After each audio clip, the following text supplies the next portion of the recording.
Hey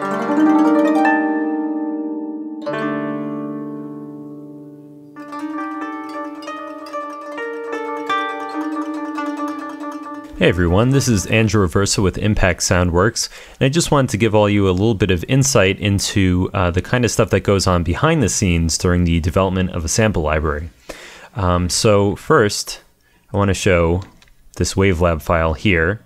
This is called Koto Glissando Post Edit, and what it is something that we took home from one of our recent sessions for our upcoming sample library, Koto Nation, which is a collection of traditional Japanese instruments, the koto, bass koto, and shamisen.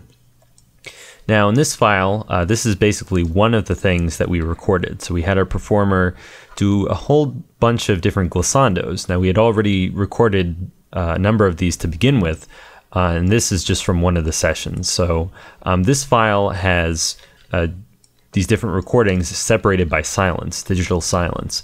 And that separation was done by our new intern, Steve David.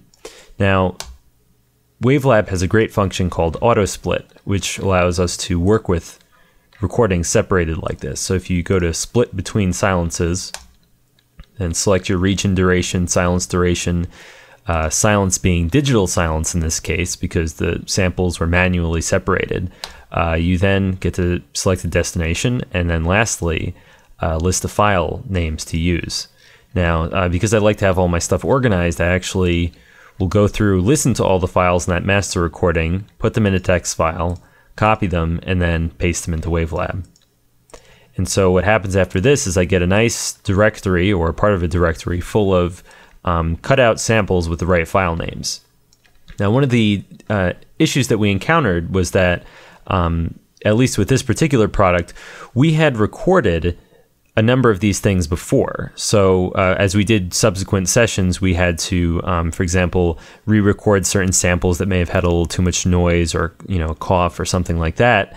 Additionally, we added new velocity layers to some of the sounds. So for example, with the glissandos, we initially only had 2 velocity layers, but we're adding 2 more. And the 2 new velocity layers are underneath the ones that we had originally. So what you see here on the left is the original recordings that we made. We had 28 glissando recordings. And what we wanted to do is sort of make room for the new ones, which are going to be at the lower level. So these file names on the left were pulled using a program called Karen's Power Tools, which is free. It's a very basic software, or rather it's called Directory Printer. It's part of Karen's Power Tools, a sort of free software suite. What this allows us to do is print out all the contents of a directory into a text file with however many attributes or short name, folder name, extension, however many additional details we want. So this all gets put into a text editor, and we have a whole file which is just our samples directory. We can then cut stuff out from that and paste it into Excel very easily. Adjust the file names using find and replace or something like that, and then using a concatenate command, we add the word ren or rename in Excel, which renames column A to column B if you paste this entire column C into the command prompt or command.exe. So if you right click and paste from Excel, all of those samples in our samples directory will get renamed to what's in column B as per the command in column C. So it's a bit of a roundabout method, but it's the easiest way of renaming a lot of files without sacrificing the other attributes that we don't want to touch.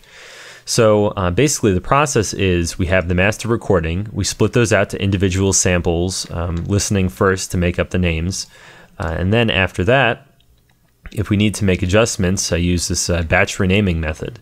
And then lastly, they get trimmed and edited in various other applications like Goldwave for batch processing or Wavelab for editing individual samples. And then all of that gets put into Kontakt 2, which is our preferred platform. Of course, it's future compatible with everything else, but from there, just as an example, we have our, let's load up a hits patch. We have our mapping. All the stuff gets pulled from our samples directory here. And it's quite extensive as of now. We have thousands and thousands of samples for this library. And then all of this gets programmed, and then it becomes playable. So anyway, hope you enjoyed watching. Hope you got something out of it. If you're a sample developer, somebody interested in creating your own sounds and mapping them for a sampler, or even if you're just interested in learning new ways of sound asset organization. If you'd like to share any of the techniques you use, feel free to post a comment, send me an email. I'd love to hear it. Anyway, have a great day, make some great music, and we'll catch you later.